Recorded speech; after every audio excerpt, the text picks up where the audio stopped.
گفتگو شروع کی جہاں پر اللہ تعالیٰ اپنے کلام کے ذریعے بہت کچھ ظاہر کرتا ہے۔ اب اس طرح اکٹھا ہونے کے وسیلے سے ان کے رسم و رواج اور زیادہ پرمعنی ہو گئے ہیں۔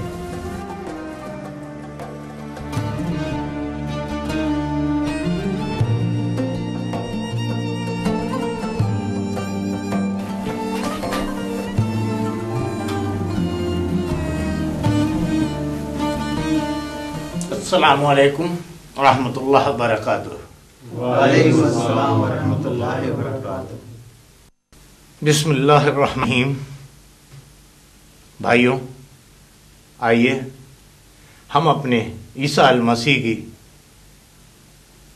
تعظیم کریں، کیونکہ وہ ہمارے ساتھ ہیں۔ انہوں نے فرمایا ہے کہ جہاں 2 یا 3 لوگ میرے نام سے اکٹھا ہوں گے، میں ان کے بیچ میں موجود رہوں گا۔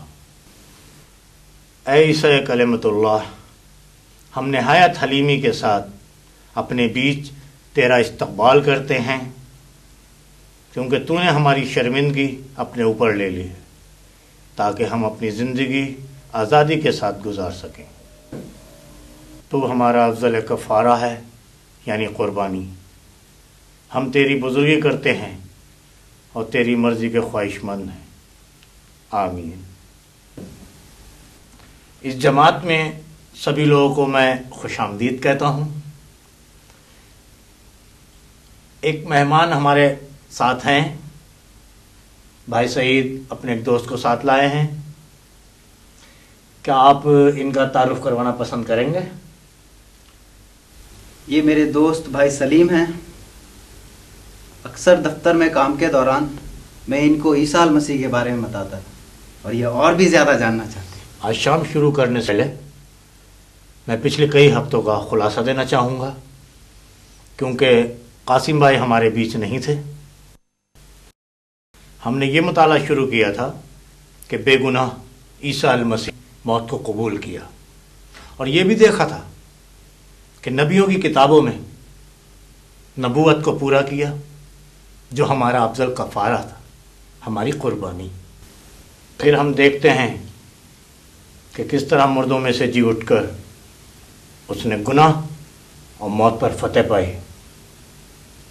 عیسیٰ المسیح نے اپنے شاگردوں سے کہا کہ مجھے اپنے باپ کے پاس واپس جانا ہے تاکہ میں تمہارے لیے جگہ تیار کر سکوں، اور اس نے یہ بھی کہا جب میں جاؤں گا تو روح قدوس کو بھیجوں گا، جو میرے ماننے والوں کے ساتھ رہے گا اور انہیں سیدھا راستہ دکھائے گا۔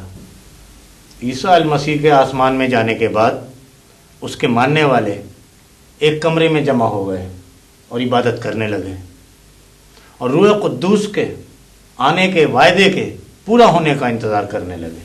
یکایک آسمان میں ایسی آواز آئی جیسے ایک زور کی آندھی کا سناٹا ہوتا ہے، اور وہ سارا گھر جہاں وہ لوگ بیٹھے تھے گونج گیا، اور انہیں آگ کے شعلے کی سی پھٹتی ہوئی زبانیں دکھائی دیں جو ان میں سے ہر ایک پر آ ٹھہریں، اور وہ سب روح القدوس سے بھر گئے اور بڑی طاقت اور اختیار سے بولنے لگے، اور بہت سے لوگ ان کے الفاظوں پر ایمان لائے اور اپنے گناہوں سے توبہ کی، اور ایمان لائے کہ صرف عیسیٰ المسیح ہی انہیں نجات دے سکتا ہے۔ بالآخر انہوں نے بپتسمہ لیا، جیسے عیسیٰ علیہ السلام کے ساتھ دفنائے گئے اور عیسیٰ علیہ السلام میں ایک نئی زندگی کے ساتھ جی اٹھے۔ یہاں سے عیسیٰ المسیح کی امت کا آغاز ہوا۔ ہم دیکھتے ہیں کہ امت کے لوگ ایک دوسرے سے بہت پیار، بہت خیال، بہت لگاؤ رکھتے ہیں۔ ہمیں کلام پاک سے مثالیں لینی ہیں کہ جماعت کس طرح کام کرے، کیونکہ ہم اس امت کے رکن ہیں۔ ہم میں سے بہت سے لوگ عیسیٰ علیہ السلام پر ایمان لائے اور اپنے گناہوں سے توبہ کی، اور بپتسمہ لیا۔ کیا کوئی بتانا چاہے گا کہ گزشتہ ہفتے ملاقات میں ہم نے کیا سیکھا تھا، یا اپنی زندگی میں حال ہی میں ہونے والا کوئی تجربہ جو اللہ تعالیٰ نے کیا ہے، بتانا چاہے گا؟ گزشتہ ہفتے اللہ تعالیٰ نے ہمیں امت کی اتحاد کے بارے میں سمجھ عطا کی کہ کیسے ہم ایک دوسرے کی ضرورتوں کو سمجھیں اور پورا کریں۔ اس کے بعد ہماری بات چیت اور دعا کرنے میں اتنا اچھا وقت گزرا کہ ہم تقریباً آدھی رات تک بیٹھے رہے۔ ہماری یہ جماعت عیسیٰ المسیح کی امت کا ایک نمونہ ہے۔ یہ صحیح ہے سعید بھائی، یہ بالکل ایسا ہے کہ جیسے تمہارے ذہن سے پردہ اٹھا دیا گیا ہے۔ میں نے آپ کو اتنے جوش میں جب دیکھا تھا جب آپ کی بیوی کو پہلا بچہ ہوا تھا۔ آپ نے بالکل ٹھیک کہا۔ پچھلے ہفتے روح القدس کے بارے میں جان کر میں حیران رہ گیا، اور یہ جان کر کہ خدا نے ان معمولی انسانوں سے کتنے بڑے کام کرے کہ بیمار ٹھیک ہو گئی، اندھے دکھنے لگی، وہ میرے ذریعے بھی یہ کام کر سکتا ہے۔ میں نے سوچا بھی نہیں تھا کہ روح القدس کے ذریعے میں بھی اس طرح استعمال کیا جا سکتا ہوں۔ پچھلے ہفتوں کی ملاقات کے بعد میں گھر گیا تو دیکھا کہ میرا بیٹا بخار سے تپ رہا ہے۔ مجھے یاد آیا کہ حضرت عیسیٰ علیہ السلام کو ماننے والوں کو روح القدس نے طاقت دی ہے اور دعا کرنے کا اختیار، جس سے بیمار ٹھیک ہو جاتے ہیں۔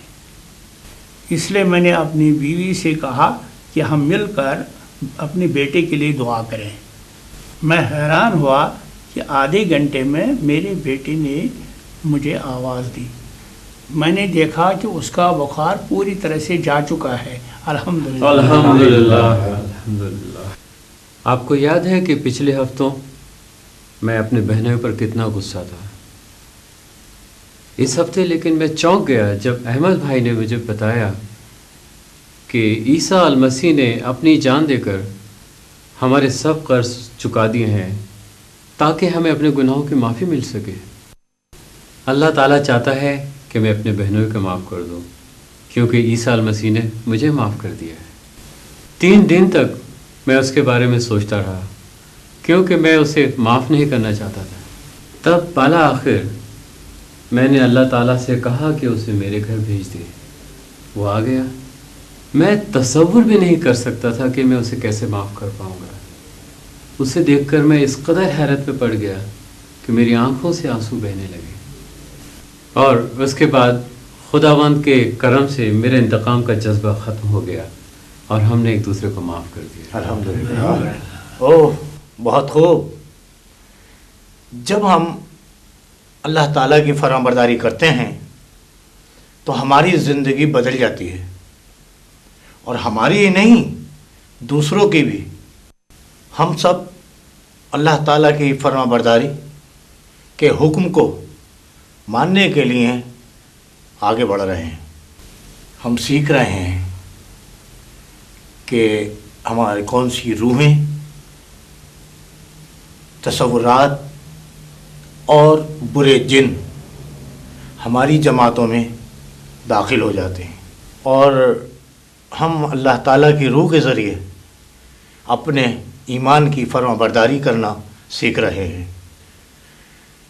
اور کوئی شخص